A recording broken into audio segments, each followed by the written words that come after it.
The wisest person I ever met in my life, a third grade dropout. Wisest and dropout in the same sentence is rather oxymoronic, like jumbo shrimp.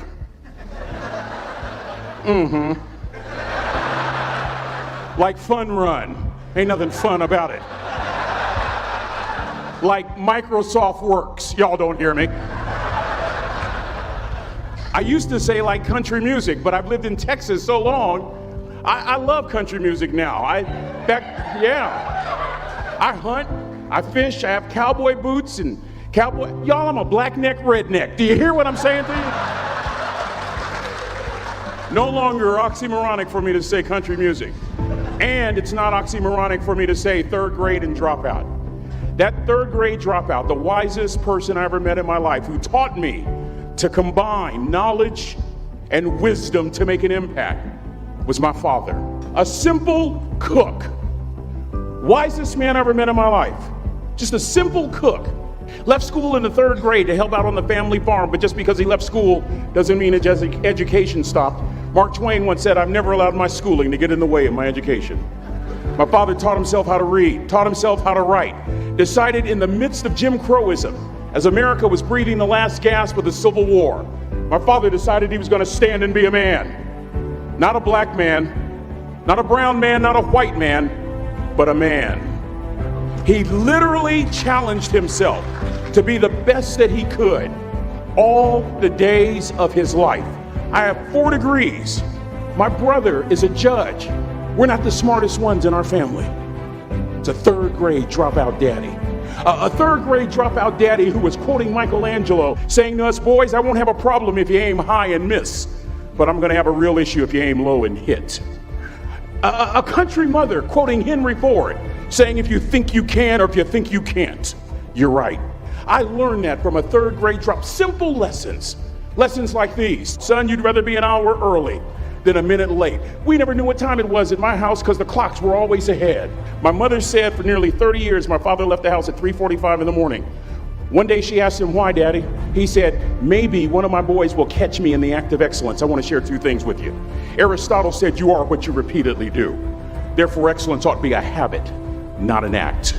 Don't ever forget that. I know you're tough, but always remember to be kind. Always. Don't ever forget that. Never embarrass mama.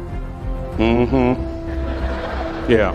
If mama ain't happy, ain't nobody happy. If daddy ain't happy, don't nobody care. But you know, I'm trying to tell you. Next lesson. Lesson from a cook over there in the galley. Son, make sure your servant's towel is bigger than your ego. Ego is the anesthesia that deadens the pain of stupidity. Y'all might have a relative in mind you want to send that to. Let me say it again. Ego is the anesthesia that deadens the pain of stupidity. Pride is the burden of a foolish person. John Wooden coached basketball at UCLA for a living, but his calling was to impact people. And with all those national championships, guess what he was found doing in the middle of the week? Going into the cupboard, grabbing a broom, and sweeping his own gym floor. You want to make an impact? Find your broom. Every day of your life, you find your broom. You grow your influence that way. That way you're attracting people so that you can impact them. Final lesson. Son, if you're going to do a job, do it right. I've always been told how average I can be. Always been criticized about being average. But I want to tell you something.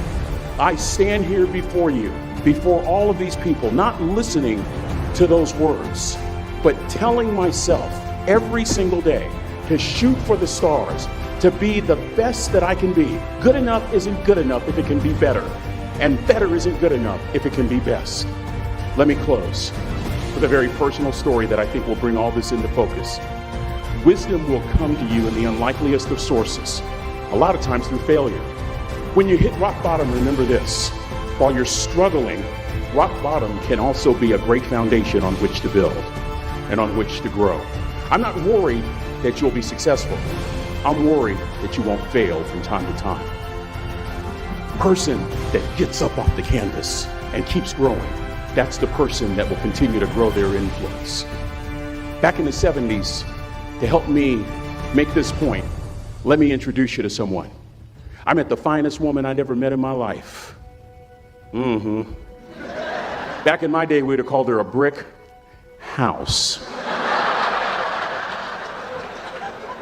This woman was the finest woman I'd ever seen in my life. There's just one little problem. Back then, ladies didn't like big old linemen. The blind side hadn't come out yet. They like quarterbacks and running backs. We're at this dance, and I find out her name is Trina Williams from Lompoc, California. And we're all dancing, and we're just excited. And I decide in the middle of dancing with her that I would ask her for her phone number. Trina was the first one.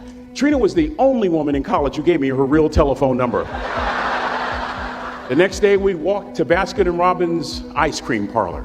My friends couldn't believe it. This has been 40 years ago, and my friends still can't believe it. We go on a second date, and a third date, and a fourth date. We drive from Chico to Vallejo so that she could meet my parents. My father meets her. My daddy, my hero, he meets her, pulls me to the side and says, "Is she psycho?" But anyway, we go together for a year, 2 years, 3 years, 4 years. By now, Trina's a senior in college. I'm still a freshman, but I'm working some things out. I'm so glad I graduated in 4 terms. Nixon, Ford, Carter, Reagan. So now it's time to propose. So I talk to her girlfriends, and it's California. It's in the 70s, so it has to be outside. Have to have a candle, and you have to have, some chocolate. Listen, I'm from the hood. I had a bottle of Boone's Farm wine. That's what I had. She said yes. That was the key. I married the most beautiful woman I'd ever seen in my life. Y'all ever been to a wedding, and even before the wedding starts, you hear this? How in the world?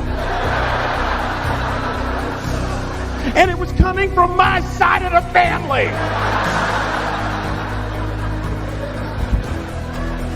We get married, we have a few children, our lives are great. One day, Trina finds a lump in her left breast. Breast cancer. 6 years after that diagnosis, me and my 2 little boys walked up to Mommy's casket. And for 2 years, my heart didn't beat. If it wasn't for my faith in God, I wouldn't be standing here today. If it wasn't for those 2 little boys, there would have been no reason for which to go on. I was completely lost. That was rock bottom. You know what sustained me?